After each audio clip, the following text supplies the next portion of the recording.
As we're heading towards the Christmas season, I suppose a natural instinct to want to care and support other people. Some people would say that's kind of the spirit and the vibe of Christmas, but sometimes that can get lost in amongst the busyness and the pressures of the season.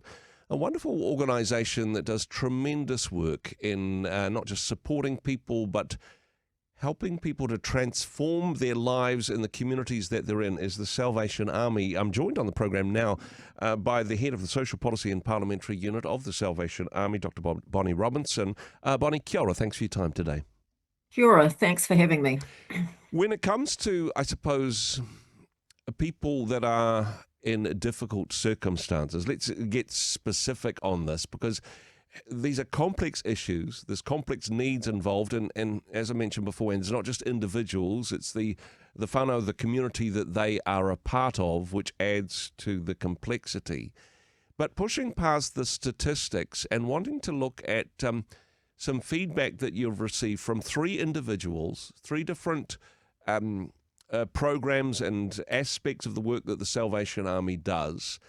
Because honestly, it's easy to walk past somebody when they're perched on a piece of cardboard by the ATM, but getting to know these people, some of the challenges that they face, but also the difference that the support from the Salvation Army has made in their lives. Going to share some of these stories today. Give us a framework for this conversation, Bonnie. Well, thanks. Yes, I wanted to share today some the results of some evaluations that we do. So in the Salvation Army, we want to make sure that we're providing the best possible services we can for people and, doing the best we absolutely can. And so one of the ways that we do that is that we do formal evaluations of our services to see what we're doing well, where we could improve. And part of what we do with that is, of course, talk to the people who use our services, Yep. so the clients of our services, because obviously their lived experience and their experience of our services is the most important thing. And I think the wonderful thing about doing that is that we do get some of those stories from people, directly from them about the impact that being supported is making on their life. And it's just, wonderful to read the transformation that can take place in people's lives if they've got the right support structures and systems around them to help them do that. And so I can share today from three parts of our services. One would be our Bridge, which is our addiction service. Mm-hmm. One is our transitional housing, which helps people to move from being not housed into stable housing. Yep. And then our reintegration services that works with people coming out of prison to try and help them to, stay out of prison. So we've got some stories from each of those. They're absolutely fantastic. Let's start with the addiction services, the Bridge program that you're involved with. Again, a complicated area, and I suppose it's one of the excuses that people have that, oh no, I can't give to a poor person, that they might buy drugs. I don't want to be a stumbling block in that regard. But transformational change can happen in people's lives. Tell us about this individual and what they shared about their experience.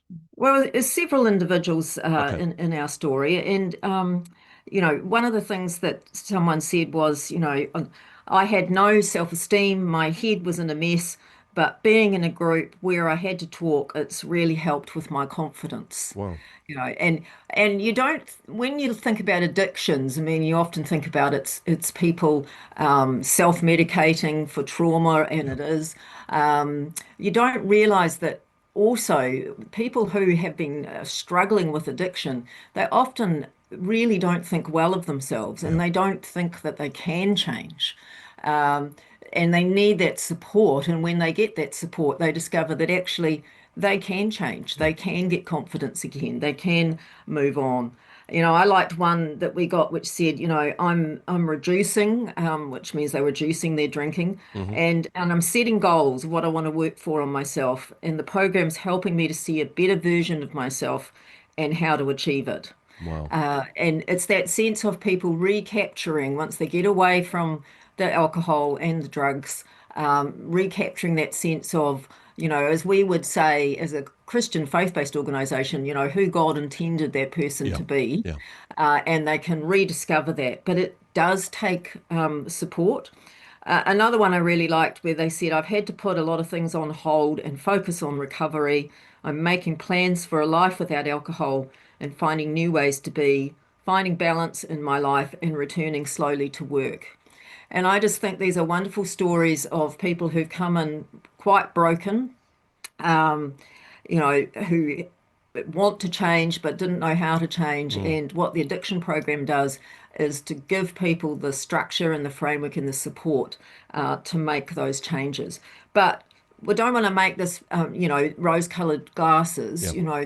The alcohol industry is very strong in this country. We have a strong tradition of drinking. Drinking is a big part of our social life for most New Zealanders. We spend billions of dollars a year on alcohol. So it's not easy to be someone who's got to say, I have to either severely limit or completely cut out Yeah. alcohol from my life.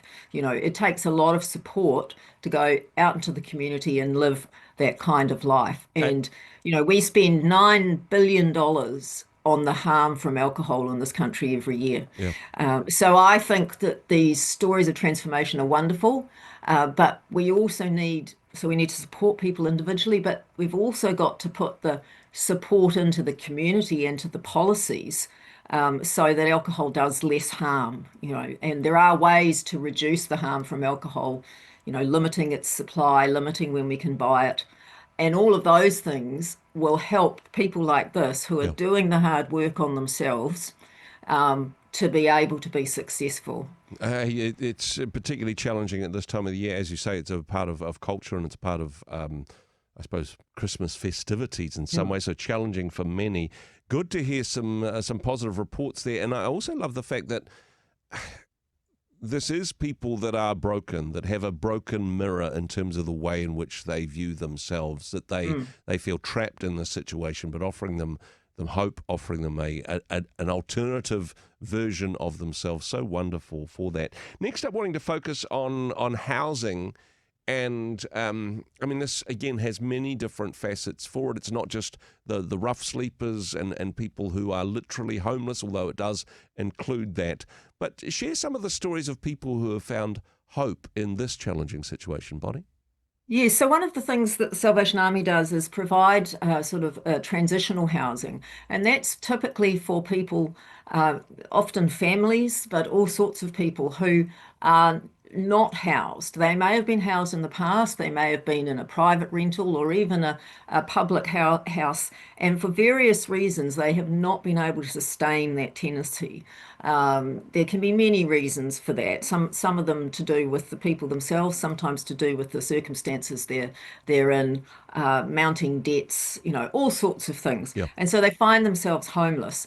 And our transitional housing supports people to get ready to be permanently housed. Yeah. And so it's a temporary housing and gives people that respite, and then ability to work on the things that they need to do so that hopefully when they get either a kainga order house or a private rental, they'll be in a much better position to sustain that tenancy going forward because the issues have been dealt with. Yeah. And I mean, there's a lovely story here which said, I don't think I'd have made much progress without help because this is a second chance for me to start from the bottom, but also build my foundation again. While I'm here, it gives me the opportunity to sort out things like getting furniture and looking for a place that's stable for me and the kids. Wow. And it's that sense of, um, you can't always do this stuff on your own. Yeah. You need people walking alongside you, and the fact that homelessness is complex. There's many reasons why people are homeless. Mm. Sometimes it's straight financially, people can't afford it, but often there's other issues in their lives as well that makes it harder for them to be selected as a tenant Yeah. and to sustain that tenancy. And so coming into transitional housing with the wraparound support means that they can make those changes. And the other thing, the one that sort of broke my heart was, in a good way, was someone said it's safe and warm. and they advised us that it was a meth-free house and that they would do checkups to make sure it was. Yeah. It was comforting moving in with my kids, knowing we'd be looked after. And what that says to me is that there are families who are being forced to live in really unsuitable housing, Yeah. may have been used for cooking meth in the past, Yeah. or had a lot of drug use in it. They don't want to be part of that lifestyle, but that's what they can afford. Yeah. And so coming into our transitional housing, they're safe, they're warm, it's clean, it's healthy, and that gives them the basis to actually, be able to rebuild, build their lives. And how fantastic for a mum to be able to feel that she's taking her kids to somewhere that's safe, Yeah. not somewhere that's unsafe. Another one I just want to highlight is, this person said, when you're homeless, you tend to isolate yourself from everyone. Hmm. You don't talk to people, you don't do things with people. Um, and you're not talking to anyone, you're just sitting there. But when you come into transitional housing, there's people there, and once you leave, you'll be in a community. And I Wow. just thought, homelessness is very isolating. People who are homeless don't want to admit it. It's embarrassing, and so people sort of shut themselves off because of that. So when they come into transitional housing and there's a built-in community, it opens people's lives up again, and they can feel part of the community again. That is so good indeed, and I mean, as you say, this is overlapping and complex issues. Causes of homelessness are complex, and the solutions are as well. But wonderful to hear some stories of hope for people that are dealing with this very difficult situation. Finally, Bonnie, wanting to look at another a challenging area that the Salvation Army are involved with. The reintegration of people who are leaving prison, who are wanting to make better choices for themselves and for their families, learning to do life in a community on the outside again. Mm. Yes. So this is one of the things that we have done for a long time in a variety of ways. We've got some housing that people coming out of prison can go into, and we have, support programs for people. And it's really giving people who have offended and have been in prison the opportunity to get their lives straight, Yeah, create a new community on the outside, and have that support so that they don't go back to the things that got them into trouble in the first place. yeah, Because one of the problems for people coming out of prison is they come out with very little, and if their wider support network are still, doing the things that got them into trouble, it's yeah, very hard. They get dragged back in, so they need a new way. And I really liked one of the people said, that the Salvation Army liked the fact that it's a church, it's got the church support. hmm, And this person did some programs and saying that's a connection that helped me through my struggles. I felt like I was taking these little mild steps, but they were massive and significant in my life, and how I needed to grow to get past that 5 year mark of not reoffending or getting wow, into trouble. yeah, And a lovely story of, so that church connection, the spirituality, the understanding what it is to live a good lifestyle, yeah. and the support just to keep on taking those little steps. Mm. And wow, get to 5 years of not reoffending, And I suppose the contrast and the difference, as you were saying, I mean, even being in prison is a community in some ways, but yeah, having a very different type of community, a church community, which comes around and supports them and gives them a sense of identity, but also coming from a very different place, a more positive influence in the choices that they make going forward. yeah. And it's practical support that a lot of people need. Like if you come out of prison and you have nothing, Yeah. everything's gone. You don't have a car, you don't have any money, you don't have a job, you don't have a place to live, and you may not wish to go back to your old community. How do you start? Yeah. And there's a nice story from a guy who said, about the Salvation Army worker working with them, been such a big support. They've taken me to appointments like doctor's appointments. Hmm. I would have been lost without that. I might have gone back to my old habits, but I've been able to stay on the right path. And I just think that really practical thing of someone who cares enough to make sure that someone who's got a medical condition gets to their doctor. Yeah. They probably didn't have them previously in this person's life. They probably didn't get the medical care they needed. And there is a lot of self-medicating with alcohol and drugs that goes on for people. Yeah. But with the right practical support, take you to the doctor if you need to go to the doctor, then, people can stay on that right path. But again, we need far more, we need our justice system policy to be one that is really focused on rehabilitation, because everybody gets out of prison eventually in New Zealand, almost. Yep.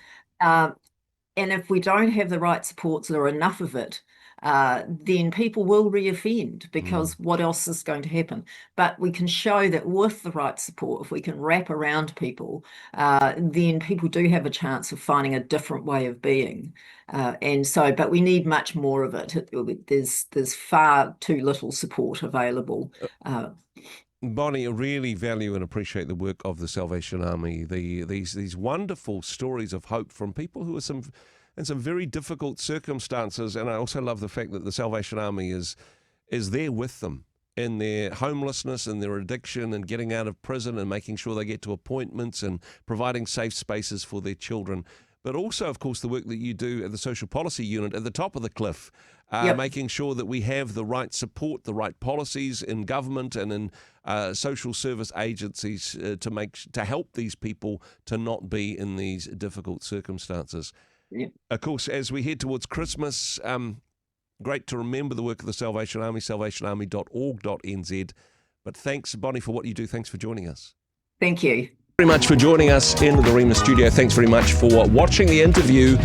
It's kind of nice to have an audience, actually. And if you did like what you watched, then do give us a like, do give us the thumbs up. And if you'd like to see more interviews like that one, or perhaps even better, subscribe and those interviews will come straight to you. Don't forget to turn on your notifications, and we'll see you in the next one. Cheers.